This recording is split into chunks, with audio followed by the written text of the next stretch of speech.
जैसा कि आपको पता है कि 10th क्लास में बायो में चैप्टर चल रहा है जैव प्रक्रम, साइंस में चैप्टर है जैव प्रक्रम। तो उसमें आज हम लोग पढ़ेंगे मनुष्य में पोषण। मनुष्य में पोषण कैसे होता है, यानी कि भोजन को ग्रहण करना और उसका पाचन होना और भोजन का निष्कासन। तो सबसे पहले अंतर्ग्रहण होता है, यानी कि मुंह से भोजन ले लिया जाता है, और उसके बाद पाचन होता है, यानी कि जो भोजन पेट में गया वो पच जाता है। पचे हुए भोजन का अवशोषण हो जाता है। हमारे छोटी आंत जो होता है उसमें विली नामक संरचना पाई जाती है, VILLI, विली नामक संरचना पाई जाती है, जिसे दीर्घ रोम भी कहते हैं। वही पचे हुए भोजन को अवशोषित कर लेता है। उसके बाद स्वांगीकरण, यानी कि उसके बाद पचा हुआ जो भोजन है हमारे खून में मिल जाता है और शरीर के विभिन्न भागों में पहुंच जाता है। अब बहिक्षेपण, यानी कि बड़ी आंत में क्या होता है कि जो भोजन में जल है उसको अवशोषित कर लिया जाता है, और जो अनपचा भोजन है उसका बहिक्षेपण हो जाता है, यानी कि बाहर निकल जाता है। तो इस तरह से मनुष्य में पोषण की क्रिया 5 चरणों में होती है। पहला अंतर्ग्रहण, यानी कि मुंह से भोजन को लेना। दूसरा पाचन, यानी कि पेट में भोजन पच जाता है। अवशोषण, यानी कि छोटी आंत में जो विली नामक संरचना पाई जाती है, अंगुली नुमा जैसी संरचना, लाखों बाल जैसी आकृति की संरचना निकली होती है छोटी आंत में, वही पचे हुए भोजन को अवशोषित कर लेती है। फिर स्वांगीकरण, यानी कि पचा हुआ भोजन शरीर में मिल जाता है, एसिमिलेशन हो जाता है उसका, खून के माध्यम से पूरे शरीर में हर एक कोने में चला जाता है। फिर बहिक्षेपण, यानी कि एक्सक्रीशन इसको इंग्लिश में कहते हैं, जो अनपचा भोजन है शरीर से बाहर निकल जाता है। तो आइए हम देखते हैं कि मनुष्य में पोषण कैसे होता है। तो सबसे पहले क्या होता है, अंतर्ग्रहण, यानी कि मुंह से भोजन को ग्रहण कर लिया जाता है और दांत से उसको हम लोग चबा लेते हैं, और जीभ से उसको हम लोग नीचे ढकेलते हैं। जीभ से हमारा लार निकलता है, और लार में एमिलेज नामक एंजाइम होता है। कौन एंजाइम होगा? एमिलेज। एमिलेज नामक एंजाइम होता है, जो क्या करता है कि जो हमारे भोजन में स्टार्च पाया जाता है, भोजन में जैसे ग्लूकोज होता है वैसे ही स्टार्च भी होता है, स्टार्च को तोड़ देता है एमिलेज नामक एंजाइम। स्टार्च को तोड़कर किस में बदल देगा? शर्करा में।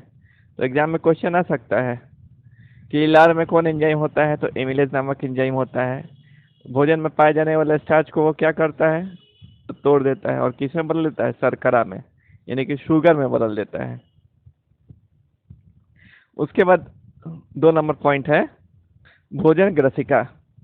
तो मुंह से तो भोजन ग्रहण कर लिया गया, ग्रसिका, यहाँ ग्रसिका लिखा हुआ है, यही ग्रसिका नली है, इसोफेगस इंग्लिश में कहते हैं इसको। मुंह के माध्यम से भोजन हमारे पेट में पहुंच जाता है इस नली के माध्यम से, इसी को ग्रसिका कहते हैं, इसी नली को ग्रसिका कहते हैं। ग्रसिका के माध्यम से, इसोफेगस के माध्यम से भोजन हमारे पेट में पहुंच जाता है, और पेट में हमारे के अमाशय में, अमाशय को स्टमक कहते हैं, अमाशय को स्टमक कहते हैं। और हमारे अमाशय में आप जानते हैं कि अम्ल पाया जाता है, हाइड्रोक्लोरिक अम्ल। यह भोजन को पचाने में मदद करता है। विभिन्न तरह के एंजाइम होते हैं अमाशय में, जैसे कि प्रोटीन का पाचन जब होगा, किसका पाचन? तो प्रोटीन का पाचन हमारे शरीर में जब होगा तो उसको पेप्सिन नामक एंजाइम कर देता है। पेप्सिन, तो परीक्षा में पूछ सकता है क्वेश्चन कि पेप्सिन के पाचन के लिए कौन एंजाइम होता है, तो पेप्सिन नामक एंजाइम होता है जो हमारे अमाशय में रहता है। यही प्रोटीन को तोड़ देता है एमिनो अम्ल में। इसके अलावा यहाँ एक संरचना आपको दिख रहा है, यकृत, लीवर, लीवर दिख रहा है, ये फैट को तोड़ता है, यानी कि वसा को। लीवर में बाइल सॉल्ट पाए जाते हैं, वही फैट को यानी कि वसा को तोड़ते हैं। इसके बारे में आगे हम लोग देखेंगे। अभी यहाँ आप देख लिए, ये यकृत है जिसको हम लोग लीवर कहते हैं, और ये अग्नाशय है, इसको पैंक्रियाज कहते हैं, पैंक्रियाज। तो पैंक्रियाज में कई तरह के एंजाइम पाए जाते हैं जो प्रोटीन का, वसा का पाचन करते हैं हमारे शरीर में। तो सबसे पहले तो मुंह से भोजन का ग्रहण हो जाएगा, सबसे पहले मुंह से भोजन का क्या होगा, तो ग्रहण हो जाएगा। और जब मुंह से ग्रहण हो गया, फिर ग्रसिका के माध्यम से हमारे आमाशय में भोजन पहुंच जाएगा। आमाशय में जब भोजन पहुंचेगा तो लीवर में हमारे बाइल सॉल्ट पाए जाते हैं, कुछ केमिकल हैं जो पाचन में सहायता करते हैं। इसके अलावा अग्नाशय यानी कि पेंक्रियाज में भी कुछ हमारे एंजाइम पाए जाते हैं। तो देखिए, जो आमाशय है यानी कि पेट, जिसको स्टमक कहते हैं,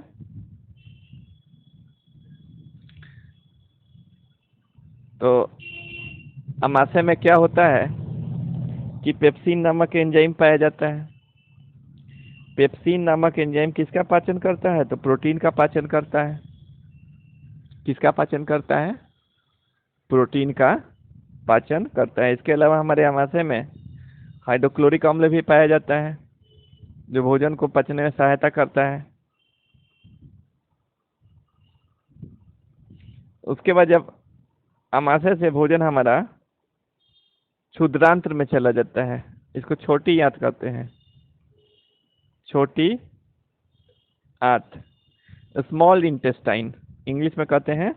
स्मॉल इंटेस्टाइन या छोटी आंत कहिए हिंदी में, या क्षुद्रांत्र कहिए। तो क्षुद्रांत्र देखिए यहाँ पर है,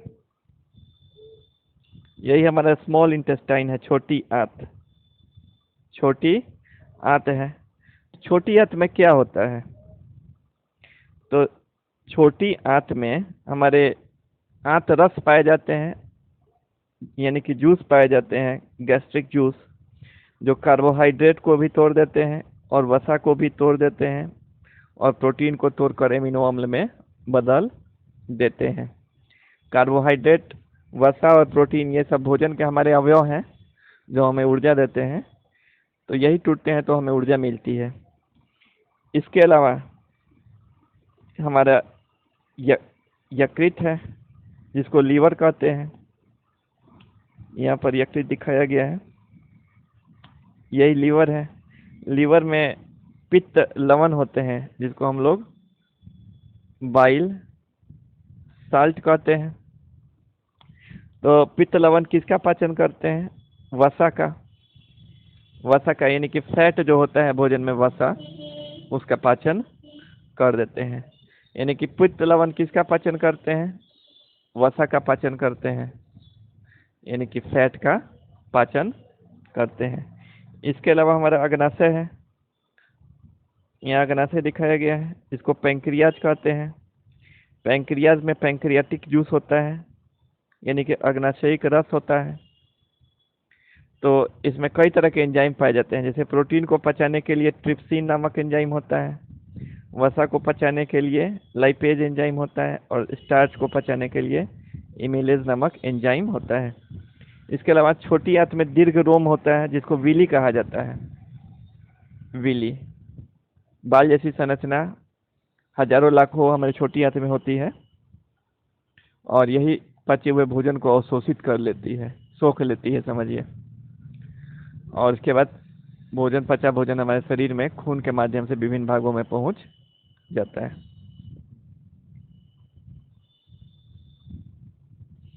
तो यहाँ देखिए, आपको दिखाया गया है कि पैंक्रियाज में, यानी कि अग्नाशय, उसमें हमारा प्रोटीन को पाचन करने के लिए ट्रिप्सिन निकलता है, और वसा के पाचन के लिए लाइपेज नामक एंजाइम निकलता है, और स्टार्च के पाचन के लिए एमिलेज नामक एंजाइम निकलता है। इस तरह ये इनका पाचन हो जाता है और शरीर में भोजन हमारे ऊर्जा प्रदान करने लगता है।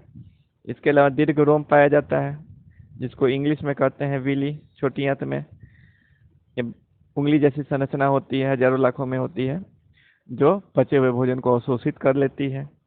उसके बाद बृहदांत्र होता है, यानी कि बड़ी आंत, बड़ी आंत कहते हैं, और इंग्लिश में इसको लार्ज इंटेस्टाइन कहते हैं।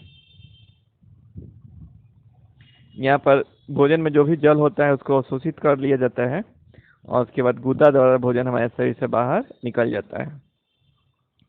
तो देखिए, यही है लार्ज इंटेस्टाइन, ये मोटा वाला, और ये गुदा द्वार से हमारा भोजन बाहर निकल जाता है। इस तरह से हमने देखा कि किस तरह से भोजन का हमारे में पाचन होता है। पहले मुंह से ग्रहण कर लेंगे, ग्रसिका के माध्यम से हमारे आमाशय में भोजन आ जाएगा, यानी कि पेट में भोजन आ जाएगा। आमाशय में HCl होता है, तो भोजन के पाचन में मदद करता है। पेप्सिन नामक एंजाइम होता है, पेप्सिन, जो प्रोटीन के पाचन में सहायता करता है। उसके बाद छोटी आंत में जब भोजन आता है क्षुद्रांत्र में, तो उसमें पचा हुआ भोजन विली नामक संरचना के द्वारा, यानी कि दीर्घ रोम के द्वारा पचा हुआ भोजन अवशोषित हो जाता है। उसके बाद लार्ज इंटेस्टाइन यानी कि बड़ी आंत में जो भोजन में जल होता है वो अवशोषित हो जाता है और गुदा द्वार से भोजन निकल जाता है। लीवर भी पाचन में सहायता करता है। लीवर में बाइल साल्ट होते हैं